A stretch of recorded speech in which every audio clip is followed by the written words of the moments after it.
就是写活尸，所以蒋公是用这种方式来活动、来繁殖、来繁衍或是来复制，不是，其实不是这样子。我一开始想要讲的第一个念头，其实只是说，因为我想写怪兽小说，所以那蒋公铜像必须要动，这样就只有这样概念。那怎么动呢？其实就是没有特别设定，所以一开始其实想了好几种不同的方式，比如说，它可以是纯粹魔法师的，知道它就是靠着某个咒语或者是某个超念动力或什么之类，它就可以单纯用念动力去移动那个铜像，这样就是。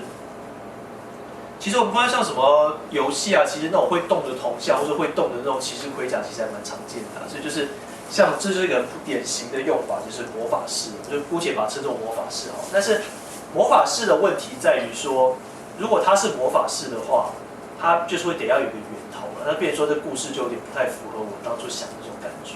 因为你如果创造一个以魔法来移动的东西，那它似乎就必须要追溯到一个源头，比如说什么像是哪一类型的魔法，哪一种类型的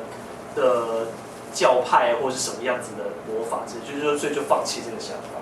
其实还有第二种想法，也后来也没有用，就是机械式的，比如说蒸汽朋克。其实我本来因为我蛮喜欢蒸汽朋克那个，所以其实我本来想过是它其实内部是像是齿轮啊、蒸汽动力啊，或是什么之类，就是那种故事的话，就等于说有点像是说，举例来说，比如说蒋公铜像是。比如说是从那个，比如说中国撤退来的时候，某一种未曾使用的某一类型的终极的兵器或什么什么之类，或是某种，比如说从1930年代的上海的什么地方传过来某种奇妙的机器或什么这些东西，比如里面是用齿轮推动啊或什么之类的，有想过这样的过程。可是这个的困难点在于说，它其实是。有点一样的问题，就是说，你如果有这样的机器，就是世界，如果说全台湾各地的蒋公其实都内部都有机器，或是来驱动的话，那一定要有一个制造者，那故事又会被拉得更长。所以最后发现，如果你想要让蒋公有点随机，然后自主移动的话，还是得用比较生物式的方法。那生物式的方法其实就有点像是说活尸啊，像活尸就不一定要追随源头啊，或者是像大家可能看过寄生兽一样，说你不一定要追随到说啊所有的。出现的古怪动物都有一个固定的源头，然后去追随它。像寄生兽就是有一天寄生兽像细菌一样的忽然整个飘过来，然后开始在全日本各地都出现了寄生兽，这么单纯的故事也是 OK 的。这后来就觉得说啊，那我就用生物式的方法，还是让蒋公移动好了。可是生物式又可以分成好几种不同的方式。大家如果看过一部漫画叫做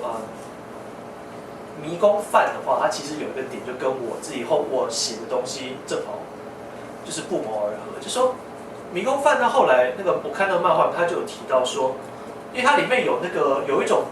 装甲骑士，就是装甲骑士会动，这样就是那种好像魔法骑士。可是他后来就发现，奇怪，他把那个装甲骑士切开之后，就发现里面是空的，他就很纳闷怎么回事。他本来在推测的时候，他就有一个推测图片说，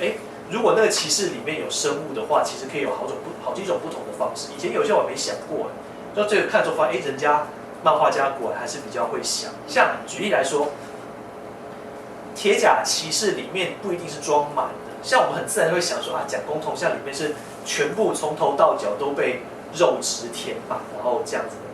的状况。但是其实我后来发现也不一定要非要这样子，比如说它也可以是粘在内层啊，也就是说它其实也许就只需要粘在铁甲的外壳就可以自己移动。那也可能是我后来想过一些别方，比如说它是空心的，比如说它中间有比较大的器官，然后器官连接在它的蒋公铜像的表皮上，然后靠着连接的方式来移动，这种可能，或者是它里面可能有点像是一个，因为像竹竿人那种感觉，比如说外面是一个铜像，它里面是一个就是它里面只有骨架这样，就它其实没有肉，它只有骨架，是一个像竹竿人那样东西在里面动来动去都有可能，所以就是。后来发现，其实甚至说也有一些设定里面，像迷宫饭，说那个骑士里面可能是液态的，甚至气态的。我看过《地狱怪客》里面，不是甚至还有一个角色，他其实是气态的，就是他平常穿在一个衣服里面，他如果把它气放出来，它其实是一个完全没有定型的气体。反正就是说，后来其实想想还蛮好，不说一定要限制在说里面是实心的，然后全部都是肉啊、器官啊什么，其实也没有那样子的限制。所以后来我就借着这一点，我就后来就去思考说，假设蒋公铜像要变成一个长篇小说的话，它是不是可能在不同的时间点会有不同的造型？比如说，也许某些时间点是固体，有些时间点是液体，然后就可以把整个故事来继续拉长这样子。所以暂时就是会有这样的想法，就是说，就是其实蒋公铜像要动起来，其实是可以花很多心思去想说，你想要怎么样让它动起来，然后是不同的构造，你又可以借此来创造出不同的故事。比如说，如果你是对付空心的蒋公铜像，跟对付实心的蒋公铜像，可能你军队的打法可能就会有一些差别或什么之类的。就是，但是因为现在是短篇嘛，所以就不用写到这么细，只要大略的写出来就好了。但是后来就会想说，如果这个东西大家好像反应比较好，而且就来写长篇，那长篇的话就必须要更谨慎去构想说，怎么样让蒋公铜像动起来。对，那接下来的话，在这个故事里面，因为你光